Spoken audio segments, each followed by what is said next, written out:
You're listening to the Geriatric Mamas podcast with Jessica Raziri and Sonia Tapley.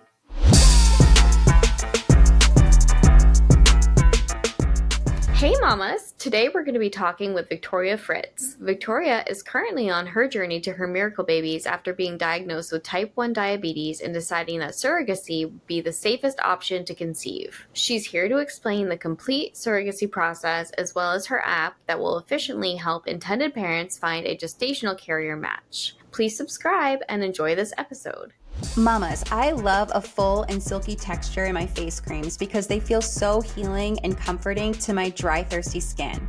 Well, the award-winning, best-selling, lightweight moisture release water cream by Honest Beauty called Hydrogel Cream refreshes and cools my skin on application and leaves a dewy finish.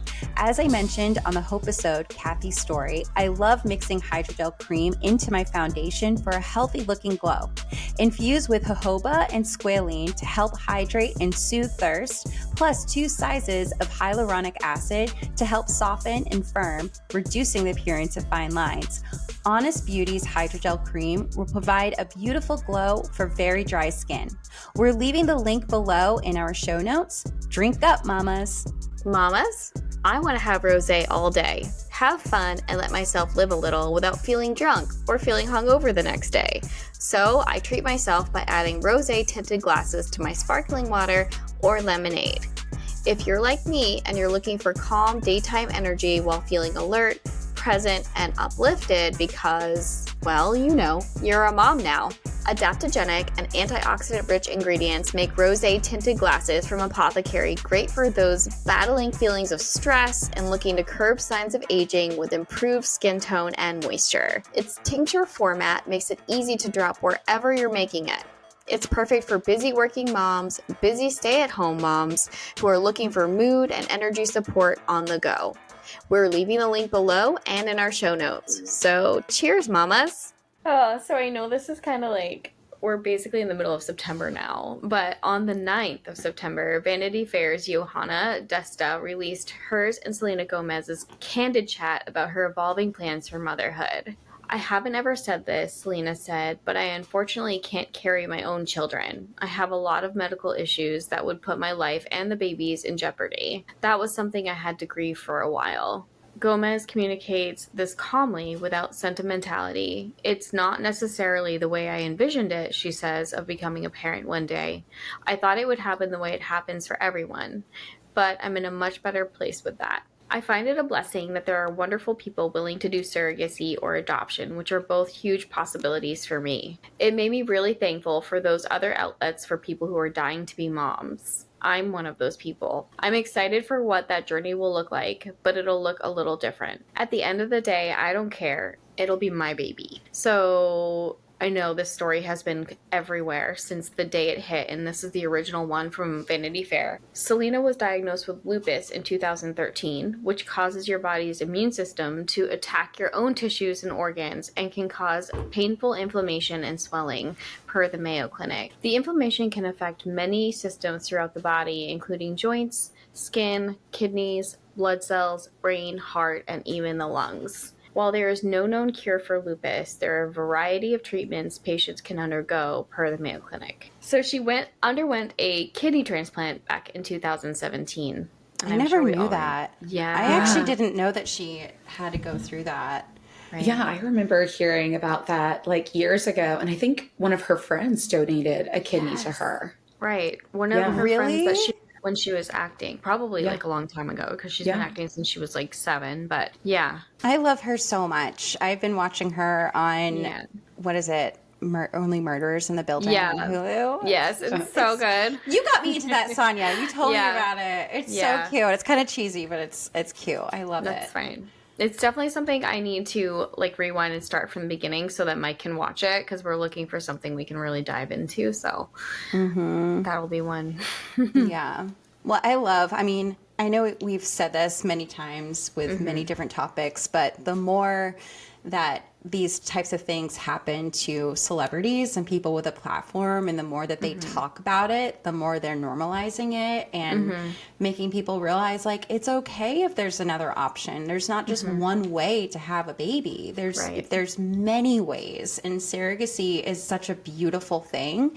And if you're able to do that, then absolutely go for it, you know? Yeah, and I was so interested that she talked about it, which I thought was incredible. And especially because I think it gives a clearer picture to people about what surrogacy is. I think sometimes, like, when it gets talked about in a celebrity fashion, it's like talked about as it's kind of like this posh thing that people like elect to do. And then I feel like it's like she's being much more clear about, like, I have this major health condition. It's not healthy for me or a baby for me to be pregnant. And so I'm looking at other options, and surrogacy is one of those options. Right. Exactly. Absolutely. Yeah. Very transparent. And she, just like in a lot of things she does. I don't know. I really resonated with the story because I was like, when I was diagnosed with type 1 diabetes, I was in the hospital and I was already working as a doctor, and it shook my world. Like, I had no idea what was coming for me and what that meant. And the very next day, like after I was diagnosed, I was like with endocrinology, starting insulin, and the concept of pregnancy immediately came up, which was mind blowing to me because I had gotten married 2 months before, not even. So I graduated from medical school, went on my honeymoon, came back, immediately went to the hospital to start working. And then like 3 weeks later, I got the diagnosis. So it was like such a shock and a life change to go from like, oh, I'm finishing school, I'm getting married, and now I'm learning how to be a doctor, and now I've got this diagnosis, and now family building is going to look different than I thought it was going to look. Yeah. And when I was in med school, at least a few years ago, we really didn't touch on surrogacy ever. Like, I remember it never ever came up. I never thought about it. And I even remember being in a breast cancer clinic at one point, and a patient who had had breast cancer and was in remission and on hormone therapy wanted to have a child. And so the plan was for her to stop her hormone therapy, stop her cancer medications to be pregnant. And, you know, I wish we had talked about surrogacy with her, so she just would have had all the choices in front of her. And maybe that's not what she would have chosen, but I think she deserved the knowledge. And even like in a medical sense, we don't always think about it, but it's so important. Right. It 100% is. And that is clearly the safest option for someone going through that. So, yeah. And I was like, it's kind of cool to see it like presented in media that's like a more real way. Cause I was thinking like, oh, I think the first media I ever saw with surrogacy was like Phoebe and Friends was a surrogate, right? Oh my gosh, I forgot about that. Yes. I know. Oh I my was gosh. like, and wasn't the actress, like, wasn't she pregnant? And so they just wrote her as a surrogate in the script. Yes. You know what? That's actually the first time that I really like understood the concept of surrogacy with Friends. I think that's the first time I saw it too, and then I had forgotten about it. But yeah, I was like, twins, no less. Oh, was it twins? Oh yeah, I guess that makes, and also that kind of makes sense because a lot of times like surrogacy, you do have a higher risk of twins, or like higher chance just because you're sometimes putting in more embryos. But yeah, so I was like, I feel like there's kind of like the light representations of surrogacy in the media there, and then this is very nice because it's like a very real, honest one. And she mentioned like having to grieve it, and I think that is very important for people. Like, you have to give yourself a little bit of time to grieve and understand that things might look a little bit different. And then now I always tell people, like, it's funny now that I know I'm doing surrogacy and I'm really in that mindset state of like, this is what I think family planning looks like to me now. I'm like, I can't imagine like not doing this with another woman present with me. Like, I can't imagine doing it on my own at this point, just because my mindset has changed with it. Yeah. 1000%. Yeah. I felt the same with IVF. You know, once we were in it. I was like getting like, I was thinking now like the idea of like getting pregnant like at your house like seems scary to me. I'm like, oh my gosh, I can't imagine that, just because like my ideas of what family will look like for me now seem normal just because this is what I've lived. Right. Exactly. Absolutely. Yeah. Hey mamas, are you someone who's 35 plus and struggled with fertility, endured a miscarriage, experienced heartbreaking fostering or adoption challenges, or were perhaps flat out told by a doctor that you will never conceive naturally, and despite the odds, eventually found your happy ending by becoming a mama? Send us your story at geriatricmamas.com. We would love to feature your journey to motherhood on a future Geriatric Mamas episode. Today, we're talking with Victoria Fritz. Victoria is currently on her journey to her miracle babies after being diagnosed with type 1 diabetes and deciding that surrogacy would be the safest option to conceive. She's here to explain the complete surrogacy process as well as her app called BabyBumps that will efficiently help intended parents find a gestational carrier match. So let's get into it. Super excited. So, Victoria, do you mind telling us about making the decision that surrogacy will be the safest option to bring your miracle babies into the world? I know you just kind of like touched on it a little bit. Oh yeah, I can give like the backstory to give it all some context. So I let's see, went to medical school. I went to UNC Chapel Hill, and then I got married like a couple weeks after I graduated medical school, and then went on a honeymoon, and then went immediately to start residency. So like training to be a full-fledged like practicing doctor. And my residency was in cardiothoracic surgery, so heart and lung surgery. And so it was really exciting, but it was really intense. You know, we work a lot and we work 80 to 100 hours a week. And so it was a big lifestyle change. My husband and I were doing long distance because I went out of state to go to residency, and he was finishing up a PhD. So we figured we'd come back together at some point. But 3 weeks into that residency, I was diagnosed with type 1 diabetes. I was in the hospital and I thought I had a UTI. And so I went to the pharmacy to do like a urine test and get a prescription, and did the urine test. And they called me back and they're like, you really need to go to employee urgent care. And I was like, you know what? Like, I think there's been an error in the labs, but like I have a little bit of time between patients. So I'm going to run down there and just do like a finger stick to check my blood. And like for reference, like a normal blood sugar would be like 70 or 75. And they checked mine and it was like 500 or 600. And so I was like, oh no, like I know this is bad. And so I went down to the emergency room and kind of the whole diagnosis started. And so even like when I was in the emergency room, I didn't know you could be diagnosed with type 1 diabetes as an adult. And I was like, maybe I should have known. Yeah. I was like, I don't know where I was that day in medical school, but I was like, obviously I was not paying attention. So I learned that like hard and fast. And the next day I'm like learning to use insulin with endocrinology. And that's kind of how the topic of pregnancy came up. And the first thing they like said was, they were like, oh, don't go watch like that movie Steel Magnolias with Dolly Parton. It's a lovely movie. It's from like the 90s, but it's basically about a girl with type 1 diabetes and the complications after pregnancy she has with that. And so, yeah, I know you know a lot about this as well. And of course, like a bad patient, I immediately go home and watch that as soon as I get out. Of course.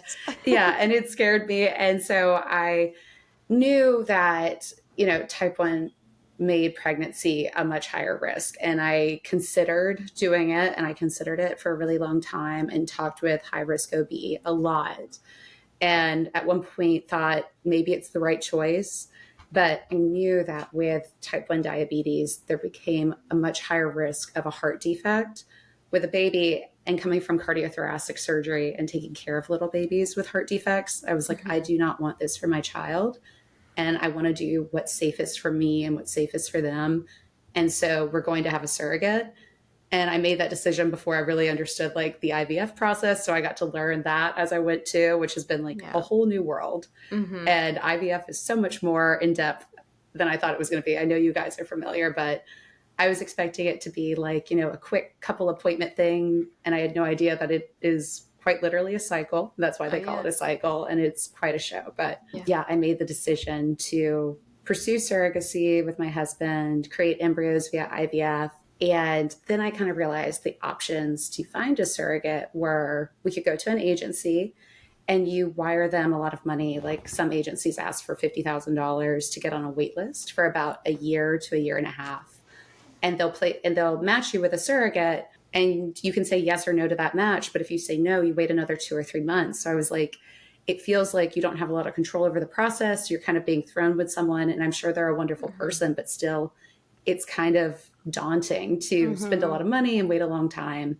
Well, it's And then personal too. it's Like, very you personal. need to feel good about this person that's going to be a host to That's your what I child. think. That's what I think too. And also I was like, it's this very intense relationship because I was like, it's not every day that you meet somebody and then 3 months later they're pregnant with your child. Right. And it's like, And I was like, obviously that has happened in the history of the world. People have done that, but like, it's not necessarily always ideal. And so, it was like the idea that like, you're going into this, like you're waiting a long time and then you're going into this really intense relationship with kind of like the first person you meet seems like such a heavy task. And then the other option to find a surrogate I found was you can go to Facebook. So there are Facebook groups where like people say they're looking for surrogates, so they're willing to be a surrogate. And you find each other like that, which I was like, I don't know, that just scares me because there's no checks or balances there. Like there's no background check for the parents or for the surrogates. And I was like, I don't really like either option. So I decided I was going to make BabyBumps, which is what I say, like a dating app for surrogacy. So the parents and the surrogates are going to have background checks and psychological screenings. And then they're both going to be able to make profiles, just like it's a dating app, and like be able to match with each other based off like personality and fit and be able to meet more than one person and like see who you vibe with. Because it's also like the pregnancy is like a surrogacy journey is oftentimes like well over a year long. And so you want to have stuff to be able to like chat about and talk about. Like you want to have stuff in common. Exactly. It's going to be your friend for at least minimum, a year, right? Yeah, exactly. And then I was like, a lot of people have relationships with their surrogates after the baby is born for years and years. So it's like, in theory, you might be in each other's lives for like the rest of your lives. So you kind of want to be able to like know that your personalities jive. Right. So we are just really, really curious about the full process of surrogacy. So, and I know you're like so ready to tell us. So. Yes. So I've seen the process look a little bit different for everyone. And sometimes the steps go in slightly different orders. But from what I've seen and what we're doing is, so we're creating embryos. So we're doing IVF and going to have our little M babies. And we've done one round of IVF and have 3 of the M babies, which is exciting. And then I've got another round of IVF coming up next month. So we'll see what happens there. And hopefully it goes well. But so either people can do IVF or they can get donor embryos or donor eggs and make embryos that way. And then you go and find a surrogate. So when I initially started talking with my fertility OB about this, she was like, okay, like go find a surrogate and come back to me. And I was like, oh, I don't know how to do that. But so you can go to agencies, you can go to Facebook. Maybe sometimes people know each other like in person, or soon, hopefully people will be able to go to BabyBumps to find a surrogate. And then you kind of start like the medical clearance. So the surrogate sends her records to your doctor approves her, and then you start the like legal clearance. So you do the legal contracts to kind of establish the parents as the parents and make sure the surrogate like doesn't have any responsibility to the child afterwards. So everybody's kind of on the same page. And then also you establish like your compensation too. And money goes into usually an escrow account, and it gets paid to the surrogate from the escrow account as the process is going. And so usually money gets paid out kind of when events happen. So like when IVF meds start, or when the embryo transfer happens, or when there's a heartbeat, and then they kind of get paid week by week or so after that. And so that's kind of how the process goes. And then at the end, like you have the baby and the surrogate gives birth close to home. And then if you're close to your house, you could drive back home. And then if you're not, a lot of people fly, which I'm like is I don't know, that always feels like a daunting task to me to like potentially fly with a newborn. I was like, oh my gosh, that's huge. I know. And some parents are out of the country, and so they're flying internationally. And I was like, wow, that is such a big process. Right. For sure. I mean the drive home, like just having the baby, like from the hospital to the house is like, oh God, don't go over any little bump. And imagine to like have to like immediately go to an airplane with like recycled air. And I know, that's what I think too. And I was like, is the pressure okay for little ears? Like, I don't know. And when you're flying like nationally, like within the United States, they don't need an ID at that age. They just need to be like, their name has to be on like the ticket somewhere. And then if they're flying internationally, they probably need their like their Oh passport. yeah, they need their passport. I think they have to wait in the US to get the passport. Right. So how do you do that then? Like, do you just have like, is their passport photo like a fetus? Like, I don't. I know. I think they like their little embryo. Their little embryo. Like to get like their little ultrasound photo. Yeah. And you can get it done faster if it's a 3D ultrasound. Right? Like, Yeah. This is totally legit. Yeah. Legit question. Yeah. Or you just use AI and you take like an AI photo of both the parents as children, merge that together. Yeah, exactly. That's their photo. 100%. Yeah. I have no idea. Like, what picture do you use? I assume like, I guess I'm like, do you snap a photo in the hospital, like first day they're born, and you're like, send this off to the passport like here you office go. or the embassy? Oh, so cute. I know. I was like, I have no idea. I'd love to know.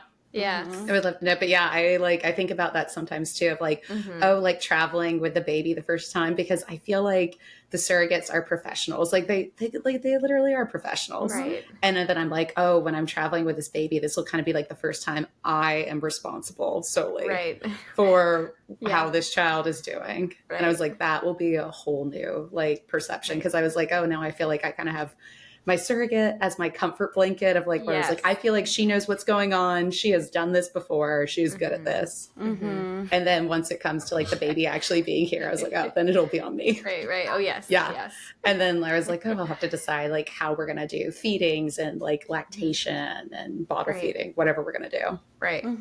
It's a lot of decisions. Yeah. I know. I was thinking the next thing that sometimes comes up with surrogacy, which I don't know if this is interesting to you guys or your listeners, is like inducing lactation, which is something I don't know a ton about, I'll be honest, but like I'm planning on trying it. So we'll see. Wait, so like the serotonin? Lactate? Yes, apparently. I know. And I always like, I like to tease my husband and being like, oh, you know, you really like, you don't have to be pregnant to like try to lactate. So like you could do it too, Marshall. Right. And he like,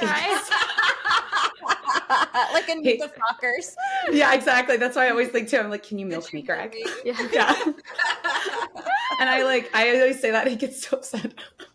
And I'm like, hilarious. I know, because I'm like, well, if I'm gonna try, you know, you might as well try. But yeah, apparently like you take like medication and apparently you start pumping or like trying to pump before the baby's born. And another mother told me that apparently like I don't really know a lot about it, but you potentially like lactate more at night. So you need to set an alarm around like the 6-month mark of the pregnancy to start waking up at night to try to pump to get yourself to start lactating.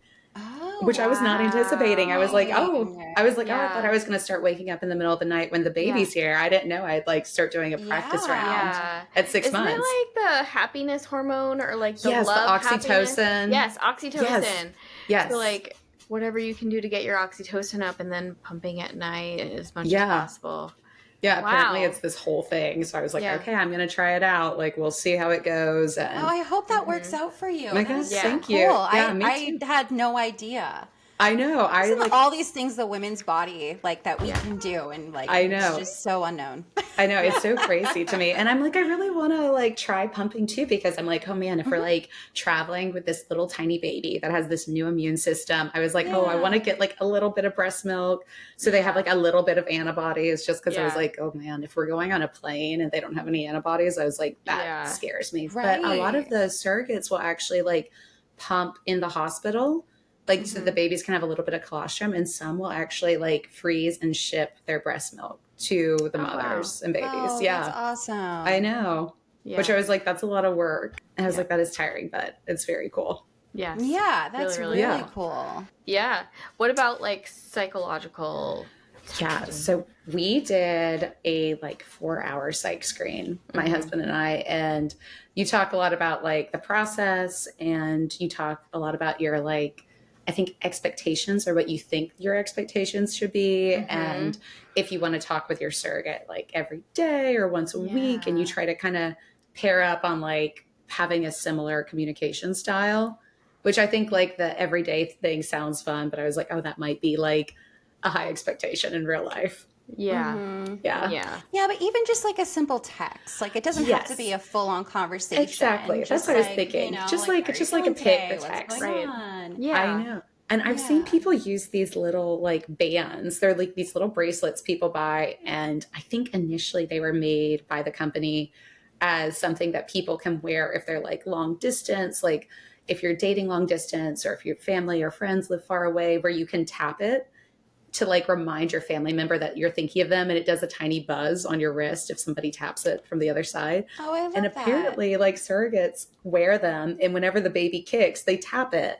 And then the parents can like feel a little buzz. I know. Oh my God, that just made my eyes like tear up. That is so beautiful. I know. I was like, isn't that so cute? Idea. Yes. I know. I was like, and also I think it's funny because I'm like, I wonder if the company that did this, I think it's called Band Touch, I wonder if they ever knew that that was going to be part of their market. Like, this is who's buying these. Right. Because it's such a perfect fit.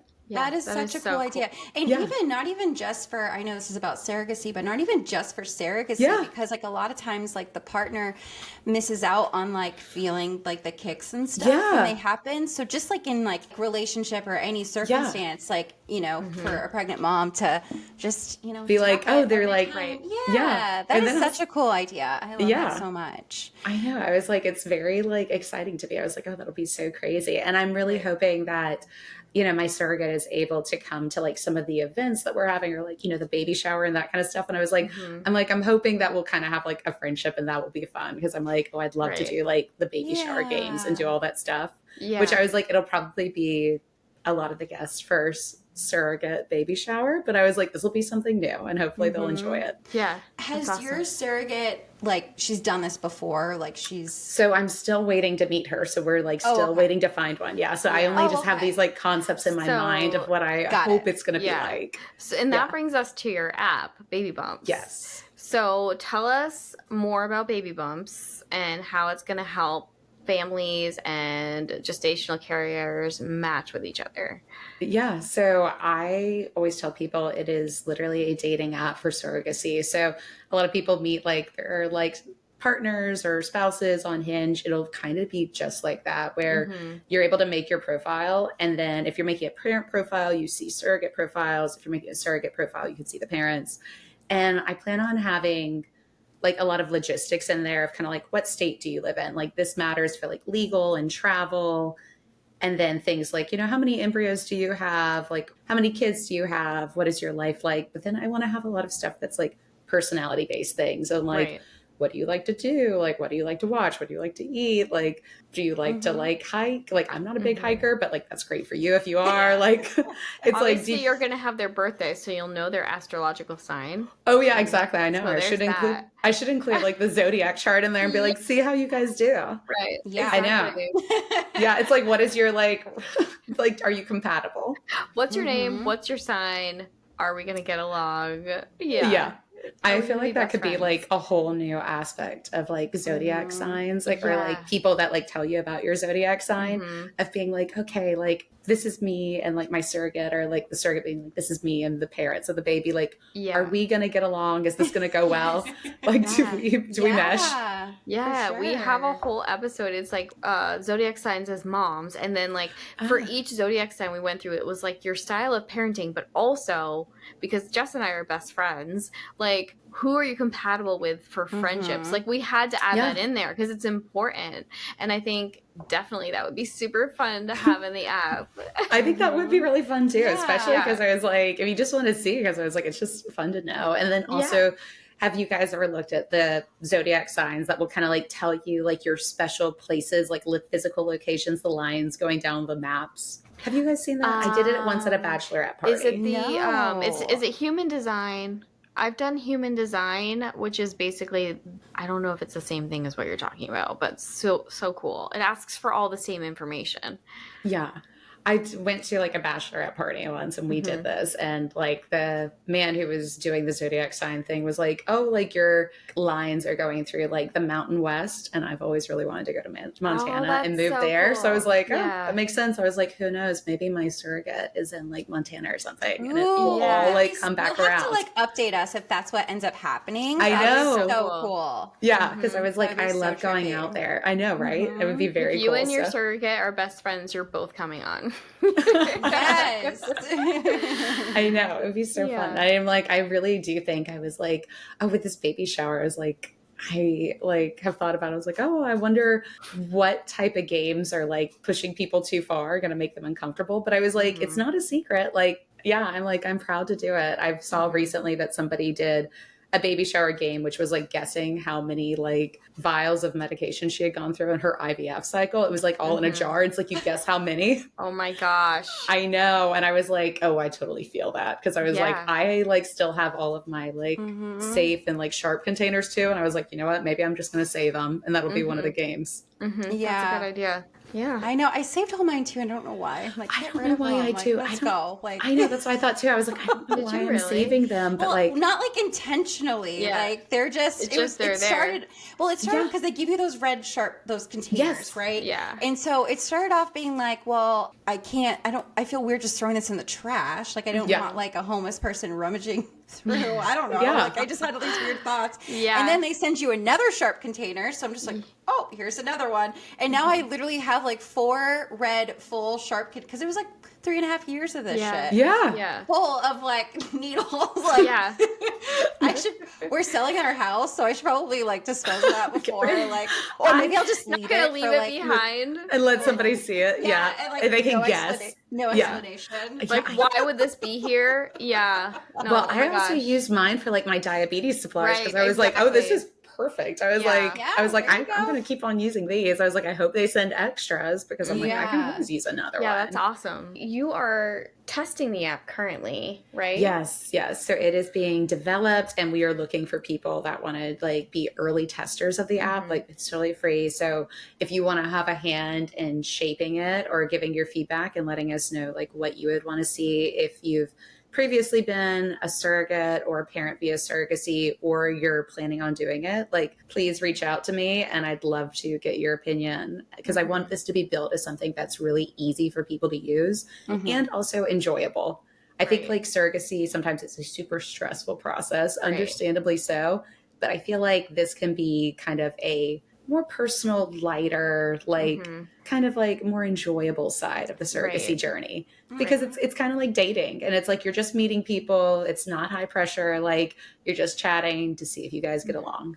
Right. Well, I think Yeah. a lot of it too has probably felt so transactional for people. Yeah, It's I like a think so. business deal in a Yeah. way. It's very medical. It's very scientific. It's like created in a lab and then it's transferred Yes. to this gestational carrier, and it's like Yes. all these terms. So I think by having this app, you know, I love that you're referring to it as it's like a dating app for surrogacy because it's like putting that personal connection and that touch back into it, where to something that should be personal but it was stripped away because of all the technical jargon, and now it's humanizing it again and making it more relatable and more personal and just a little bit more intimate and fun. That's what I think too. Yeah. Because Yeah. I think, you know, a lot of this like journey of once you get past like the legal hoops or the medical hoops of like when you're kind of in the pregnancy, it really does come down to this is a personal relationship. Right. And like it's such like an important one. It is. And so it's like you might as well like be able to like have kind of a lower pressure situation, especially because I hate the feeling that people feel so much pressure to just say yes to somebody early on, you know, from the surrogate side and the parent side, because you don't really know like who's out there and you're just feeling overwhelmed. And so you're like, okay, like I'm just going to do this. And then maybe you guys like, you know, just don't have a lot of common. And there's somebody out there, I think, for everyone. So it's like you might as well have a little more autonomy. And this is for people to match independently. I always tell people this is not an agency. This is for you to be able to match independently, just with more autonomy and transparency. Yeah. Yeah, I think, you know, you really want to make sure that you're connecting on that personal level with the person, because it's like, what if, you know, you have views of like you're vegan and you have like, a very like specific diet in mind for your child and what you want, and then you have this like meat eating, you know, like carnivore of a woman, and she's just like, no, give get me all their the steak I can get. And it's not saying that that's wrong, but like maybe that's not a match for you. Are you really gonna like feel good about knowing that your child's getting all that like red sloppy meat? Like like I personally fine with it, but like you know, No, I get Eats it. blocks of cheese for their protein. Check.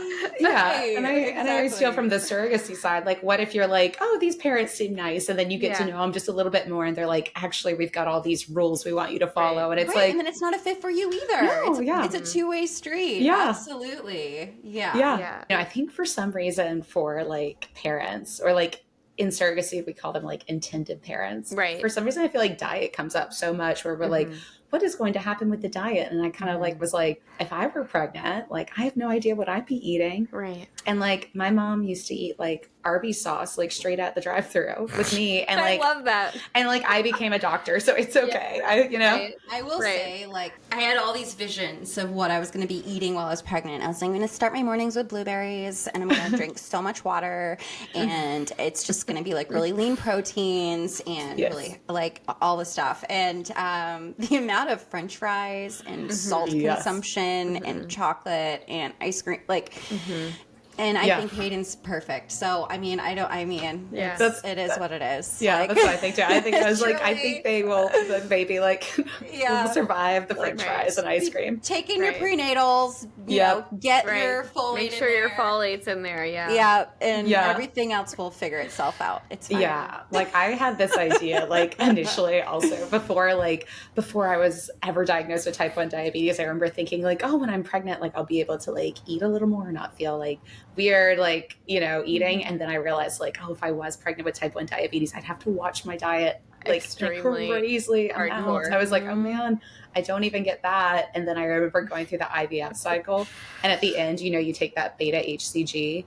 I got so nauseous, and I was like, oh, I think I would be a person with like bad nausea. I was like, I do not think I'd be fit to be a surrogate. I was like, I do not think this is my skill. Well, because isn't like a lot of managing diabetes is it's hormones. Yes. So then when you're going through IVF, it fucks with your hormones. It did. So and also my blood sugars were getting so high. It's going to make everything go crazy. So like, I was like, but pregnancy is not my skill. I feel like that's the title of this episode. That is the title. I was like, actually perfect. That is like the topic of this episode. No, pregnancy is not my skill. I'll say that. It is so true. That honestly should be the slogan for BabyBumps. Pregnancy is not my skill. Made by a founder whose pregnancy is not her skill. That is so perfect. I love it for you. Yeah. I'm going to find somebody who excels at pregnancy too. Yeah. Well, I was talking with a surrogate once, and she was like, honestly, she was like, you know, we're really good at birth, honestly. And I was like, honestly, that is so true. I was like, good. I was like, because I always told her, I was like, oh, I feel so like guilty sometimes for asking someone to do this for me, because I feel like it's such a big thing and I'm so grateful, and then I feel guilty for even asking. And she's like, do not feel guilty. She's like, honestly, like I'm pretty good at this. She was like, just relax, I got you. She was like, I have given birth to 3 surro babies. It all went swimmingly well. I'm gonna do a 4th. She has her own children too, and she was like, honestly, I'm really good at it. And I was like, okay, that makes me feel good. And truly the type of person that does that, they want to do it, and it brings them joy to be able to help. So and I love that you brought that up, that you feel bad and you feel some kind of way, because I guarantee you're not alone. I'm sure other women have probably been conflicted in their feels, and because it is technically it is a big ask, but like at the same time, don't really look at it as like an ask, because there's so many people that are willing to just want to do it and give that as a gift, you know. So it's a beautiful thing all around. So I know. I'm excited. I one thing I have struggled with, I was like, oh, are we going to do maternity photos? Because sometimes I feel like those surrogacy maternity shoots can have like a weird vibe to them. I know what you're talking about. Hold on. Part of me is like, what if this is like really creepy, but like, what if you like, I'm probably just totally making this like not a beautiful thing at all. But no, I definitely know I'm not making a beautiful thing. What if you like kind of made it funny, where it's like, she has like this silhouette, but you kind of like stand behind her and like put your head out, like, and put your hand on her belly, like. I saw somebody do that on Instagram. It was a surrogate and the mother, and people got so upset. But I was like, I think it's kind of funny. Why? Like it's your thing. It's your relationship. I know people were like, this is so triggering, and I was like, if it's funny to them, like I think it's kind of funny. If it's triggering, that's somebody else's issue. Exactly. It's like you need to go to therapy. If that's exactly. I was like, this is their like surrogacy journey. This is their thing. You got to let them have it. And I wonder. I was like, maybe just me and her, because I was like, I feel like bringing in my husband and it's just weird. It's like a weird vibe to be like very like Handmaid style. Very Handmaid style. I feel like it's weird to like put her in the middle. Right.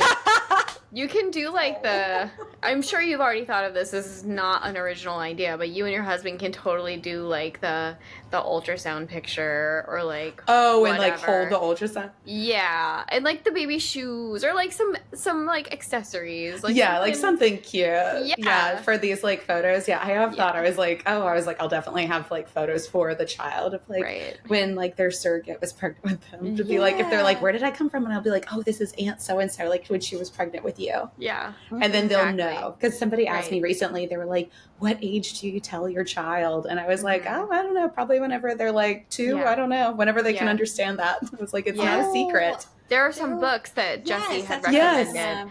Yes. There's like the koalas and like the kangaroos, lots of marsupial like analogies in surrogacy, lots of marsupial things, which I totally get. It makes total sense. But I'm also like, I told somebody, I was like, well, we're wanting to have more than one child. So like, in theory, the older one is going to know that their mom is not pregnant with their sibling. Like that's true. I was like, this is not any type of a secret. Like they will know. And it doesn't need to be a secret. No. Right. And same with IVF. I mean, not all kids will be told. Some will, some won't. But like, I definitely want to do all the things with Annabelle for that, like explaining it to her. Like I want her to know about the birds and the bees, but like I want her to know about everything, the whole thing. Also explaining to them too, it's like mommy and daddy wanted you so badly that this is what they did to make sure that you were here. Like there's something very special and beautiful in that too, to know like you were so incredibly wanted. Like this is, look how special this is.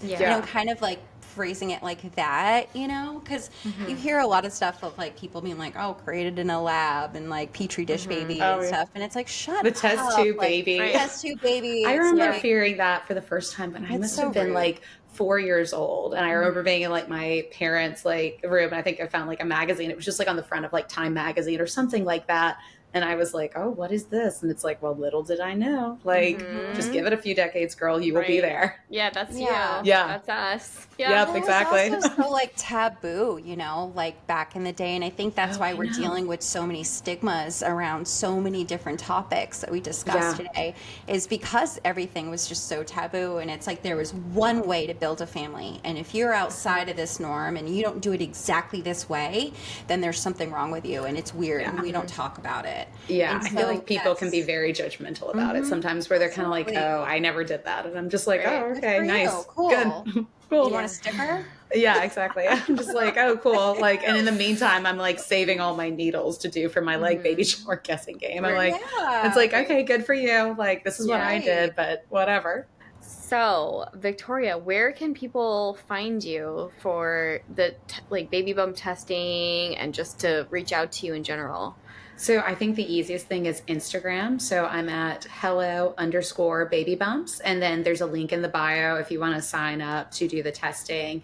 And then for anyone that just wants to see this journey or kind of watch me go through the steps, I'm doing an upcoming round of IVF next month. And so I'm going to be documenting the whole thing from like beginning to end of like the medicines coming in all the way to like how many like embryos we have, because the process was very new to me and I didn't know what to expect. Like I didn't even realize like the medication's going to come in like a refrigerated pouch and you got to get it into the fridge and like you can't let your gonal get warm. Right. Yeah. And so I'm like, home for these you got to be home and you got to know what time of day you're going to be home, and don't think you're going to leave in the morning before you've taken your stuff, but you have to take your shot at a certain time of day. And so for anybody who just wants some transparency in that process, I'll be documenting that. And then also, I'm also going to be sharing openly about how many eggs we retrieve, how many are mature, and how many fertilize in that process, because I think that can sometimes be a little jarring too, of like not knowing what to expect. And I remember I felt a lot of pressure to have what I considered like a good number of embryos. Like, I feel like we all feel like some sort of pressure around that. And so statistically and logistically, not every egg that you retrieve is probably going to turn into a perfect embryo. And so that will all be shared online too, if people want to just see the process so they know what to expect. Yeah, Victoria, we would also love to have you back midway through the process too, to give us a little update of what's going on. Yeah, definitely. And then, you know, again, when it's like you have your little miracle baby or babies. Oh, yes, I know. So, hopefully. Yeah, I think it'd be really cool too for our listeners, because I mean, I know I'm personally invested. I want to know what's going on. Yeah, 1,000%. I know, me too. Especially, I'm very excited to see how it's going to go, and it's moving. Like now, it feels like it's kind of moving fast. Where I'm just like, oh my gosh, I can't believe like this is what's coming. And I was like, soon. I was like, oh wow, one of these like little embryos will, you know, ideally be our child. I was like, that's crazy to me that they like exist in the universe. That's so cool. I know. I was like, I remember like the day where they got to be like blastocysts, like day 5 or whatever. And I was like, oh my gosh, that is crazy to me that like my genetics and my husband's genetics are mixed together in these tiny, are creating a human. I was like, that blows my mind. And I think and I should have expected that maybe, but I was like, I had never thought about it so like bluntly. And it's really cool. It's so beautiful. I'm thinking about like Victoria talking about when like the boxes would come in and they like have to be refrigerated, so they're like on ice and everything. And I'm just thinking about the time when you were like stressing out in the middle of one of your IVF cycles because the FedEx guy threw your package over the fence and you didn't even like, you saw it on camera or something, or like they just like, there's also a time when they like went up to your door with the box in the hand, didn't ring the doorbell, didn't drop it off, and I was waiting for it. I was sitting here in the living room. Yeah, on her and ring then camera. Literally, I need to put it in the refrigerator. Oh yeah, I was so stressed. Time-sensitive thing. We live in North Carolina, so it is so hot here. I know you live in a hot area too, right, Jess? Yeah, Texas. Yeah. So it's like you're worried. You're like summer. It was right in the middle of the heat. I was losing my shit. I was like on the phone with FedEx. I was on the phone with like the medication company who were amazing. It was a nightmare. Luckily I had to like go to the FedEx company, get it like a few hours later. It was a nightmare. It was the most stressful thing. It's like people don't fully understand the level of cortisol spike that happens during the IVF process, and it's not even because of IVF. It's because of the people you're dealing with. Not just the people, but the process is so clunky and hard. I remember like I have like panicked one morning because I was driving to like an important meeting, and it was like a 4-hour meeting, and I was already like 40 minutes from our house. Realized that I need to take one of the shots. And I had forgotten it, so I had to like wake my husband up, call him like 5 times, I was like, you have to get up, get in the car now, put the medication in my insulin thermos, and then drive to come meet me, because I don't have time to turn around to come back. I was like, you just have to come meet me where I am. And I think he's like in a daze, like, because it's 7 a.m. and he's like, what's going on? And I'm like, oh, sorry, this is an IVF cycle. This is what's going on. You got to come. And it's an emergency. So let's go. Yeah, because it's like, we've already paid a lot of money to even start this cycle. And I'm like, we can't mess it up now. We've already put. It's time, it's money, emotions, hormones. There's so much happening. And it's like, you need the world to just stop. You just need the world to stop and just like give you a fucking minute. The world doesn't stop, and the world keeps happening, and people keep coming with the fuckery, and they just FedEx keeps not ringing your doorbell, keeps, like, fucking your shit up. You have like you forget things, and it's just like the stress, and it's during the time when you're supposed to not be stressed, because you're supposed to be relaxed. Yes, they're like because you're told like collective, and you're just like, but there's so much happening. What are you talking about? You're the passenger princess, but hubby's sleeping on the couch and like snoring at 7 a.m. and you're like, wake up, I need my medicine.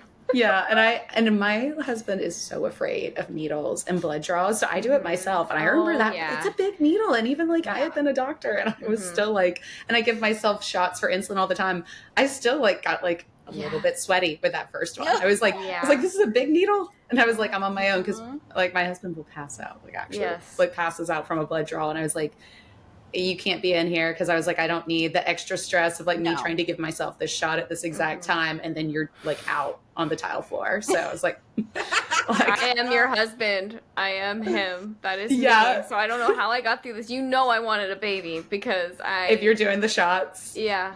Yeah, they are big needles, and also it's so cold and it kind of hurts. It's quite the process. Yeah. And yeah, I like, kind of always dread like another cycle, or this will be our second one. So I'm like, oh, I kind of dread it, but I know it's important at the same time. And it's like, I feel like I have this mixed feeling of like, I should be grateful for it, but I dread the actual 2-week process of it, because it sucks. It does suck. Yeah. Yeah. Well, with all that rant.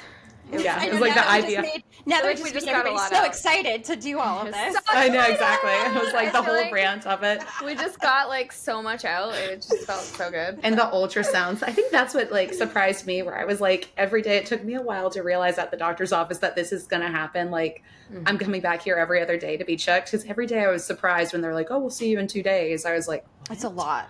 yeah, it took me a long time to get like with the process. Why are you so obsessed with me and my vagina? Like, Exactly. you It's have like, to like be up there every other day. Like I don't get it.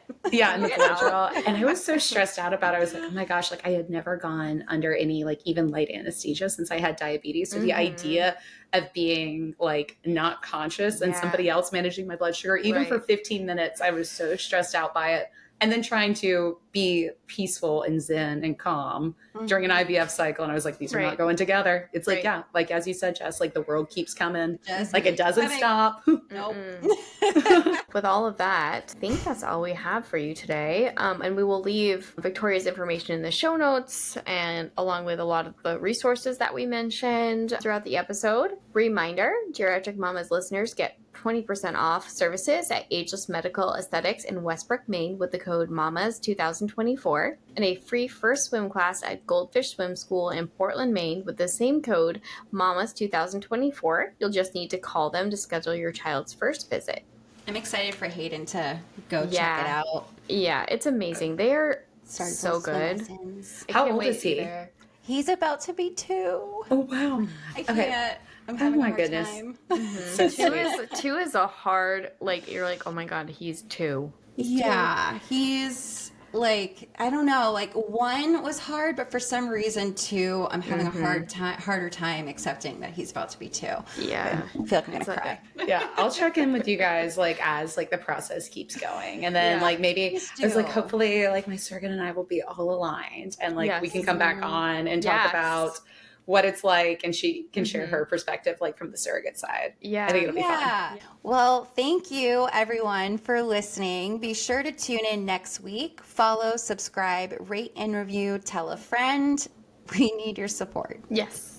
All of your support. For more info, you can check out our website at geriatricmamas.com. You can also follow us on Instagram at geriatric_mamas, on TikTok, geriatric_mamas, on YouTube at Geriatric Mamas, Twitter at Geriatric Mamas, and follow our group page on Facebook, Geriatric Mamas. If you have a topic idea you'd like us to discuss, are interested in being a guest, or simply have a funny geriatric story to tell, you can go to geriatricmamas.com and hit be a guest, or send us your story.